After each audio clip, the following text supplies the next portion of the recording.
nuestra cultura, en realidad en todo el mundo, si hay algo que le caracteriza al ser humano es esa necesidad de estatus, de diferenciarse, de poder marcar una diferencia con los demás.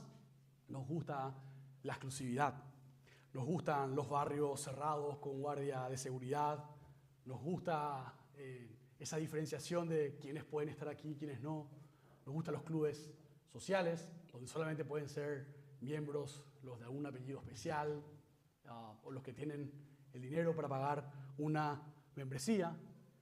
Nos encanta la idea de estar adentro mientras otros están afuera. Sentir que pertenecemos a un grupo selecto nos infla el ego y nos da una falsa sensación de superioridad. Ahora el problema es cuando ese modo de vivir lo queremos llevar a la iglesia. Y eso ocurre. Ocurrió hace 2000 años.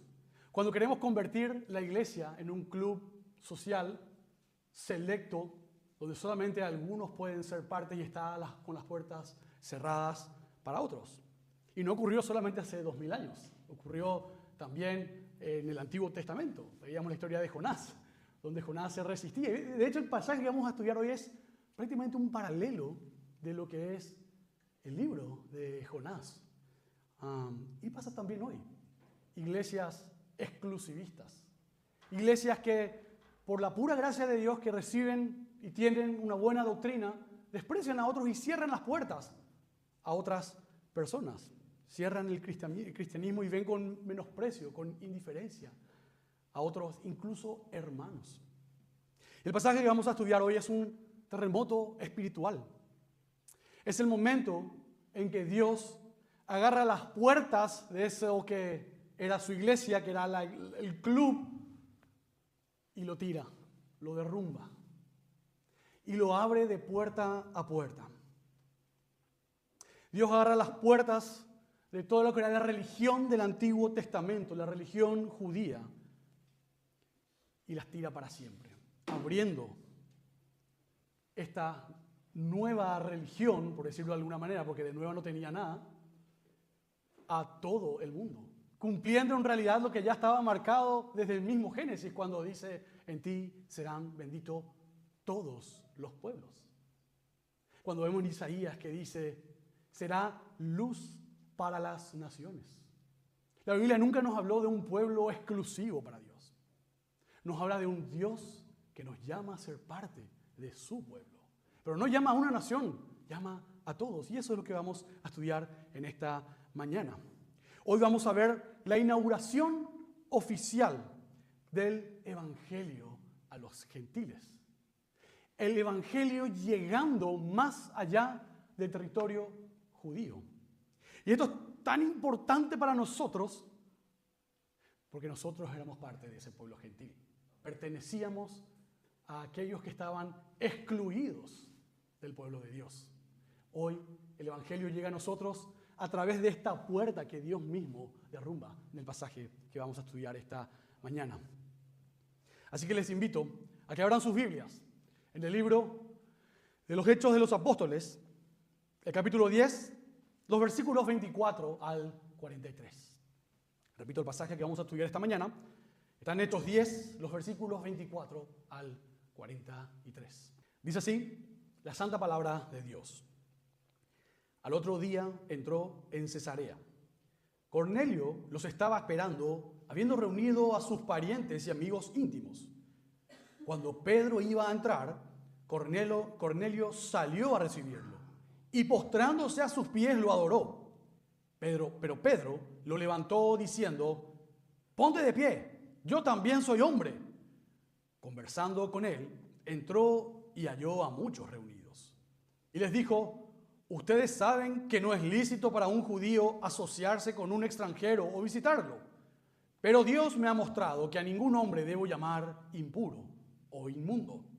Por eso, cuando fui llamado, vine sin poner ninguna objeción. Pregunto pues, ¿por qué causa me han llamado? Cornelio respondió, hace 4 días, a esta misma hora, estaba yo orando en mi casa a la hora 9, Y un hombre con vestiduras resplandecientes se puso delante de mí y dijo: Cornelio, tu oración ha sido oída, y tus obras de misericordia han sido recordadas delante de Dios. Envía pues a Jope y haz llamar a Simón, que también se llama Pedro. Por tanto, envié por ti al instante y has hecho bien en venir. Ahora pues, todos nosotros estamos aquí presentes delante de Dios para oír todo lo que el Señor te ha mandado. Entonces Pedro, abriendo la boca, dijo: Ciertamente ahora entiendo que Dios no hace acepción de personas, sino que en toda nación el que le teme y hace lo justo, le es acepto. El mensaje que él envió a los israelitas, predicando paz por medio de Jesucristo, que Él es el Señor de todos. Ustedes saben lo que ocurrió en toda Judea, comenzando desde Galilea, después del bautismo de Juan, que Juan predicó. Nosotros somos testigos de todas las cosas que hizo en la tierra de los judíos y en Jerusalén. Y también lo mataron, colgándolo en una cruz. A este Dios lo resucitó al tercer día y concedió que se manifestara. Y nos mandó predicar al pueblo y testificar con toda solemnidad que este Jesús es el que Dios ha designado como juez de los vivos y de los muertos. De él dan testimonio todos los profetas, de que por su nombre todo el que cree en él recibe el perdón de sus pecados. Queridos hermanos, hasta aquí la porción de la palabra de Dios que llega a nosotros de manera inalterada y perfecta, inspirada por su Espíritu Santo. Recíbanlo de esta manera. Les invito a orar. Padre nuestro, te damos gracias por el privilegio que tenemos de estar delante de tu palabra. Gracias porque abriste las puertas para nosotros. Te pedimos que hoy tu palabra derribe nuestro orgullo, derribe nuestras comodidades y nos deje listos y preparados para escuchar a lo que nos mandás y poder obedecer.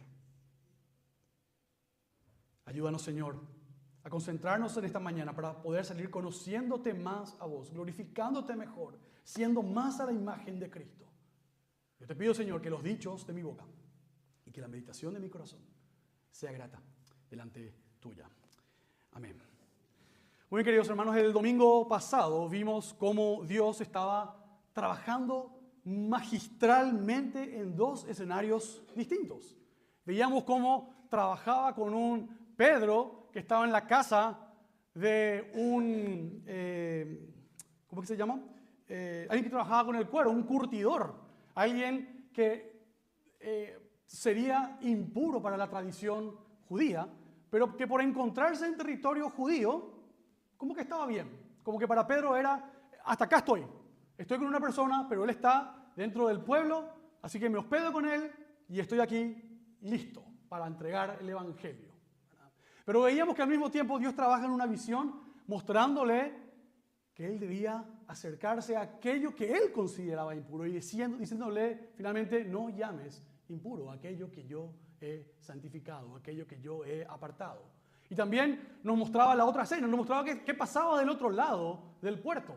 Nos mostraba a un romano, nos mostraba a un oficial, nos mostraba a alguien orando al Señor y mandando a sirvientes para que busquen a este Simón. Dios estaba uniendo, haciendo puentes. Y lo estaba haciendo en ambos lados. No era Simón esperando, Pedro esperando a que los otros lleguen y dependía de ellos que lleguen o no. Y no era tampoco a Cornelio esperando a que a alguien se le ocurra llegar.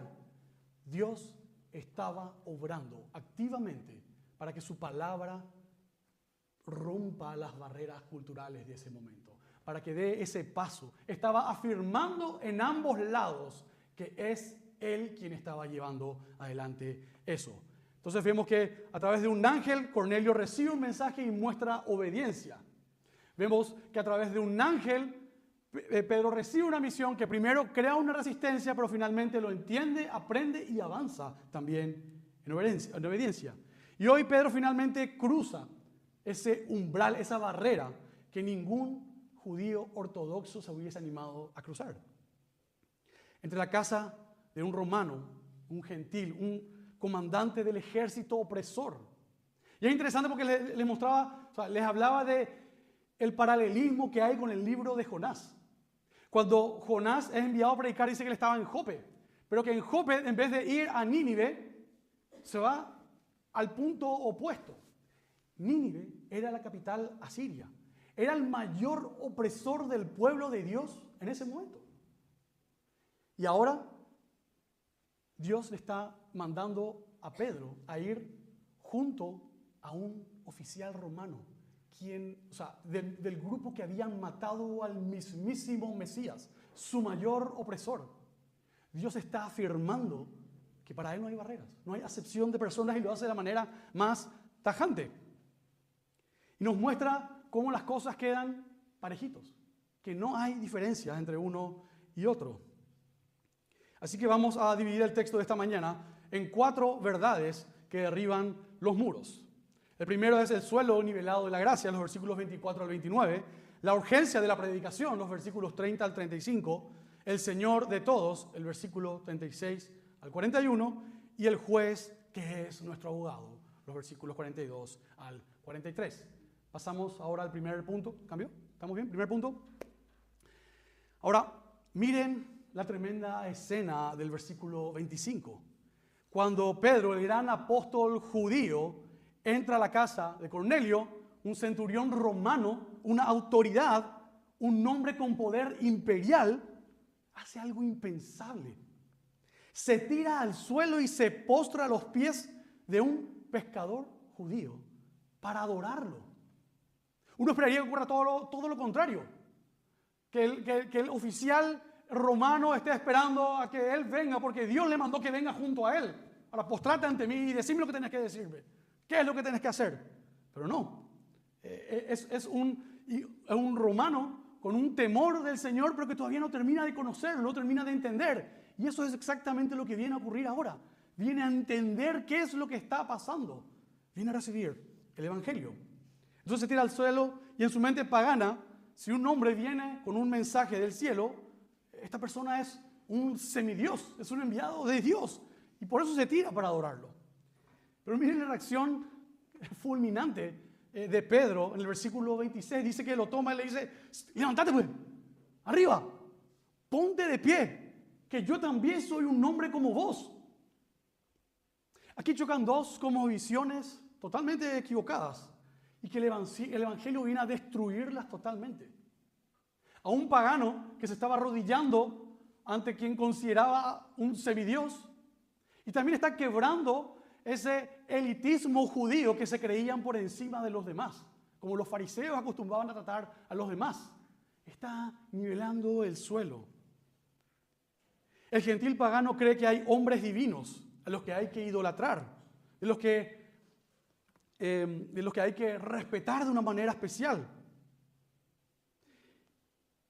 Y Pedro acaba con ese elitismo judío, reconociendo, tomándolo y levantándolo, diciendo: hey, yo no soy diferente a vos, soy tan pecador como vos, necesito exactamente lo mismo que vos, no hay diferencias entre nosotros.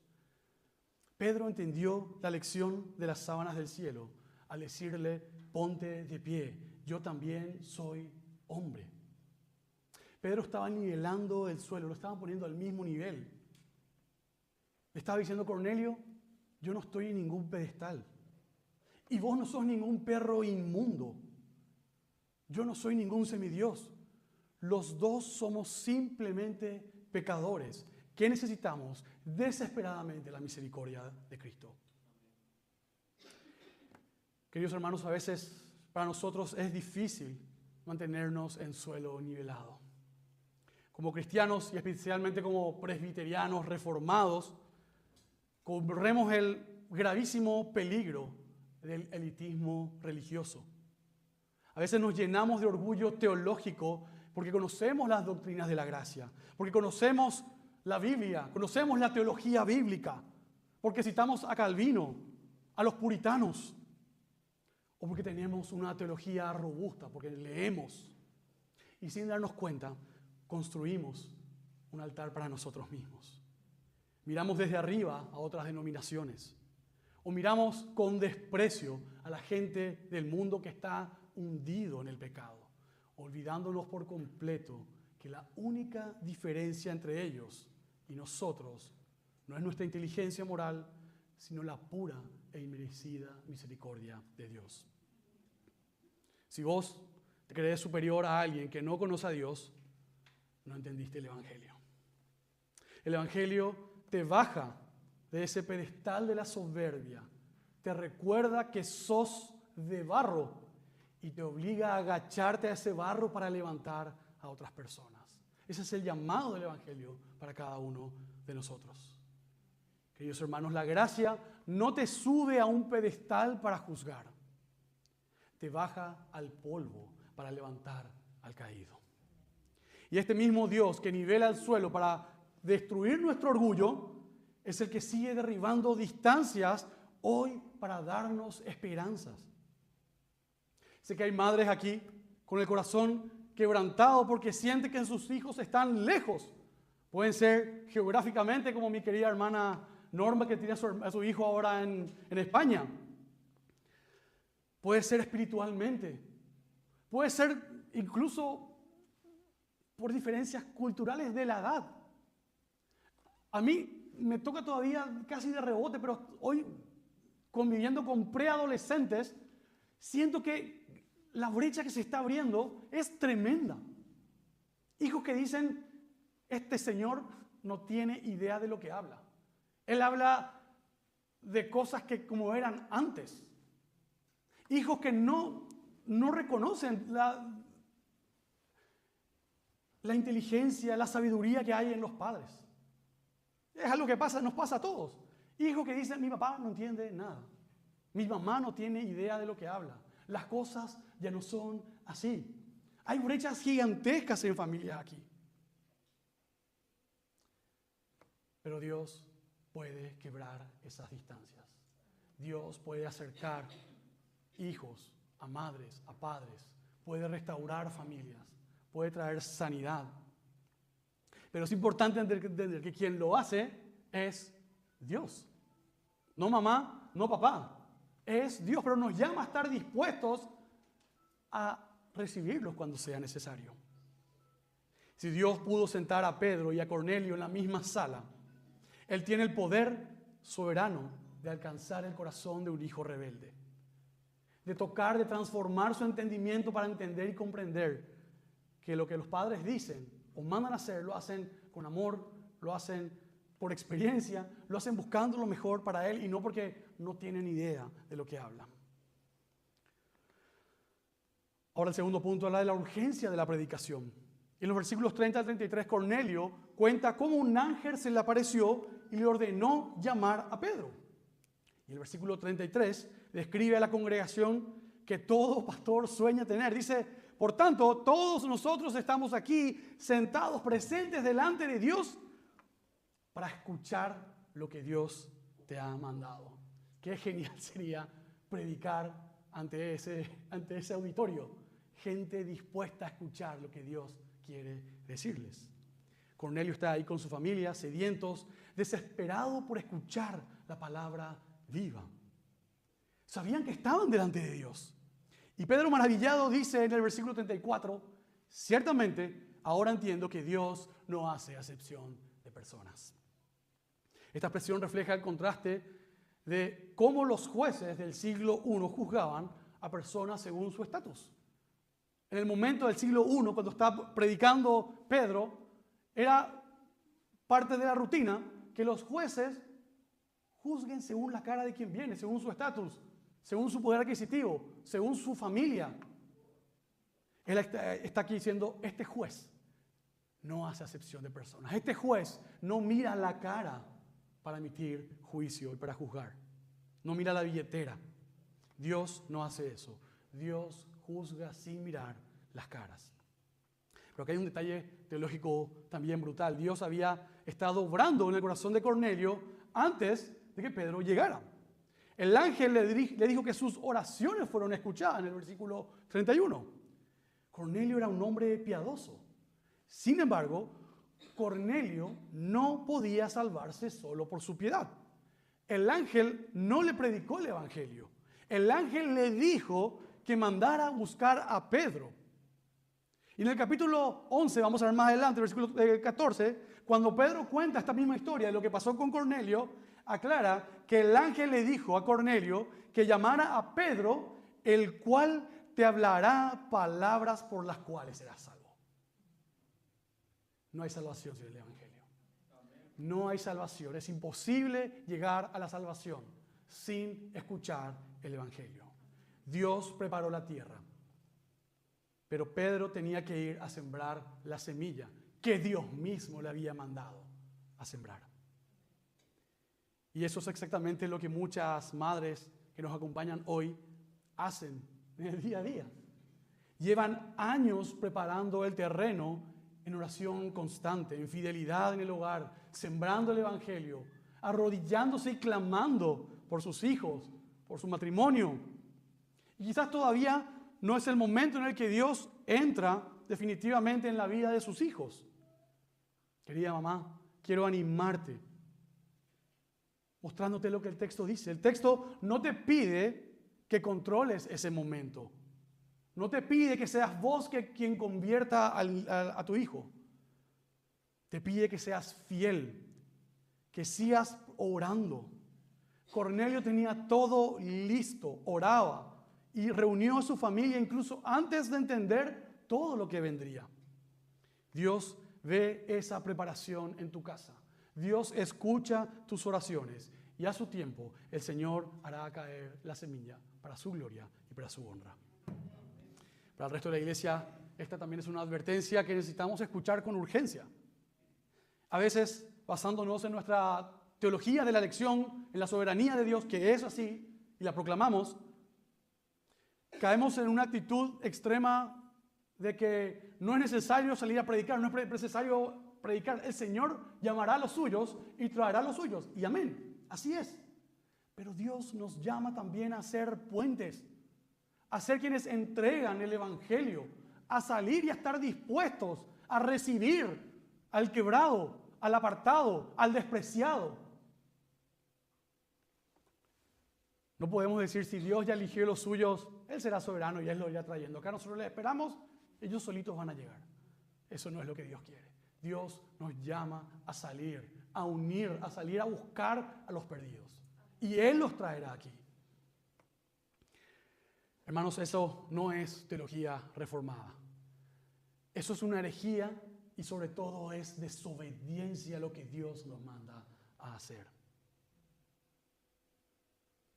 En su infinita sabiduría, Dios decretó que la salvación de Cornelio llegara única y exclusivamente a través de los labios de Pedro, tal como leímos esta mañana en Romanos 10. Él también nos llama hoy a salir y predicar. Decía el pasaje, ¿y cómo creerán en aquel de quien no han oído? ¿Y cómo oirán sin haber quien les predique? Dios predestinó el fin, la salvación de su pueblo, pero también predestinó los medios. Tu boca, la mía, es parte del testimonio, es parte de la obediencia a la que Dios nos llama para exaltar su nombre. Si nos quedamos de brazos cruzados en nuestra iglesia, esperando que los gentiles lleguen solitos, estamos traicionando el mandato de Cristo. La soberanía de Dios no es una excusa para la pereza evangelística. Es el motor que nos da la valentía para salir, sabiendo que su palabra nunca volverá vacía. Tercer punto, el Señor de todo. Cuando Pedro abre la boca para predicar, ¿qué dice? No les da un curso de ética. No les dice cómo ser mejores ciudadanos romanos. No les dice, no saben lo que pasó. Les voy a contar lo que Dios hizo conmigo. Yo era un discípulo. Yo le negué 3 veces al Señor. Y justito la semana pasada, hace 4 días, yo tenía una visión de un ángel. Y le negué también, yo no voy a hacer eso. No, Señor, de ninguna manera, dije. Él no habla de su experiencia. Él no habla de su testimonio. Y que era bien válido. Que era un gran ejemplo. Él entrega el Evangelio. Él se dedica a mostrar a una sola persona, a Cristo y su obra. Dispara un sermón radicalmente cristocéntrico. Les predica a la persona de Jesucristo. Fíjense en el versículo 36, él anuncia el Evangelio y declara algo escandaloso para la época, que ese Jesucristo es el Señor de todos. Para un romano, solo el César era el Señor supremo. Para un judío, Yahvé era el Señor exclusivo de Israel. Pero Pedro dice, no, Jesucristo es el dueño absoluto de toda la humanidad. No hay rincón en el universo donde Él no sea el Señor, donde Él no gobierne. Y luego les relata los hechos históricos, los versículos 38 al 41. Dice que Jesús fue ungido, o sea, es el Mesías. Dice que anduvo en esta tierra haciendo bienes, que lo asesinaron colgando en un madero y que Dios lo resucitó al tercer día. Habla de la encarnación de Cristo, habla de su ministerio terrenal, habla de su muerte, habla de su resurrección. No es alguien que solamente sufrió, sino alguien que resucitó y alguien que fue levantado y que hoy reina, que hoy es nuestro juez. El evangelio que Pedro le predica a los gentiles está anclado en una historia real. Cristo murió, Cristo resucitó y Cristo hoy reina. Y esa es la única base por la cual los que estaban lejos ahora pueden acercarse al Señor. Es la única base con la que nosotros hoy podemos acercarnos a Dios. Ahora, este es el mismo pasaje, el mismo mensaje que debemos esforzarnos por enseñar. El evangelio no es un programa de autoayuda. Es la proclamación real de que hay un rey en el trono del universo que venció a la muerte y que demanda la rendición de nuestras vidas. Queridos hermanos, el evangelio no es un manual de buenas costumbres. Es un rey vivo reclamando tu corazón. Ahora el cuarto punto habla de el juez que es nuestro abogado. Y llegamos al cierre del sermón de Pedro. Y es un cierre espectacular. Mira el versículo 42, Pedro dice que Dios nos mandó testificar que este Jesús es el que Dios ha designado como juez de los vivos y de los muertos. Y escuchar esto suena aterrador. Y de vuelta pienso en el mensaje de Jonás. Jonás, primero que se había negado a ir a Nínive a predicar a los ninivitas como a ellos, cuando finalmente va a predicar, hace la predicación más corta que está registrada. Dice, Nínive será destruida en 40 días. Esa es toda la predicación que da Jonás a los ninivitas. No hace un llamado de arrepentimiento. No llama a arrepentirse, a un cambio. No presenta a Jehová. Su predicación es, Nínive será destruida en 40 días. Será juzgada. Este juez vendrá y los destruirá. Jonás no estaba dando una oportunidad de arrepentimiento, pero si conocemos la historia, vemos que con ese mínimo mensaje que entregó, el Señor, que es el que hace la obra, y no Jonás, dice que los ninivitas se arrepintieron y cambiaron y fueron transformados. Y ahora de vuelta está invocando a un juez. Esto no parece tan esperanzador. Dice en el versículo 42, Dios, Jesucristo, es el juez de vivos y muertos. No solamente es el Dios de todos, terrenalmente, geográficamente, sino que también gobierna sobre vivos y muertos. Juzgará a vivos y muertos. Habrá un día una rendición final de cuentas. Nadie se va a escapar. El mismo Jesús que caminó por Galilea estará sentado en el estrado del Tribunal Supremo, dictando sentencia sobre cada pensamiento, cada palabra y cada obra tuya y mía. Para el que confía en sus propias buenas obras o en su herejía religiosa, que Jesús sea el juez implacable es la peor noticia del mundo. No es una buena nueva. Significa condenación segura. Porque ante su santidad absoluta, nuestra justicia es trapos de inmundicia. Pero fíjense que Pedro no termina en el versículo ahí. O sea, no termina con Él es juez de vivos y muertos. Miren lo que dice inmediatamente en el versículo 43. De Él dan testimonios todos los profetas, de que por su nombre todo el que en Él cree recibe el perdón de los pecados. Qué contraste divino. El mismo Señor que ha sido designado como el juez supremo que exigirá justicia perfecta, es el mismo Jesús que en la cruz derramó su sangre para pagar por tu condena, por la mía y por cada uno de los que confían en Él. Esta es la belleza insondable del Evangelio. El juez es al mismo tiempo nuestro Salvador, nuestro Redentor, nuestro mediador y nuestro abogado defensor. Queridos hermanos, es imposible perder un juicio donde tu abogado sea el juez. Es imposible. Es una victoria.